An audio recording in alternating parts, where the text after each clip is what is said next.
Arrêté en 2017, le jour de la rentrée des classes, le pédophile présumé vient d'être remis en liberté sous contrôle judiciaire. Instituteur dans l'école maternelle de Caveyrac, l'homme de 60 ans était depuis plus de 2 ans en détention provisoire pour soupçon de viol et agression sexuelle sur des enfants âgés de 4 ans durant les temps de sieste. Les familles des victimes ne comprennent pas la décision de le remettre en liberté et n'ont aucune information sur les conditions de sa libération. On sait juste qu'il a été mis en liberté sous contrôle judiciaire et qu'il doit pointer tous les jours ou je ne sais quoi en fait. On ne sait même pas dans quelle région il est, on ne sait pas où il est quoi. Et on sait qu'il a interdiction de s'approcher des enfants et encore mieux. Et qu'il a aucune, qu'il doit venir sur Nîmes, ni sur Nîmes ni sur Caveyrac. Mais sauf que voilà, on ne sait même pas quoi. On sait même pas si. Moi je comprends pas quoi déjà qu'on laisse un homme dehors comme ça après tout ce qui s'est passé sur nos enfants quoi.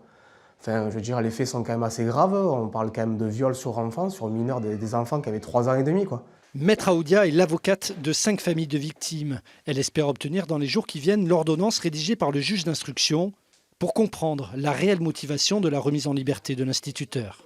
C'est frustrant de constater que cet individu donc, est en liberté et que potentiellement il peut réitérer ces actes-là. À tempérer tout de même, compte tenu de son état de santé, puisqu'il semblerait que sa remise en liberté soit liée à son état de santé non compatible avec son maintien en détention. Néanmoins, cela ne signifie pas qu'il n'y ait pas demain donc de jugement. Le jugement aura lieu. L'avocat du pédophile présumé n'a pas souhaité répondre à nos sollicitations.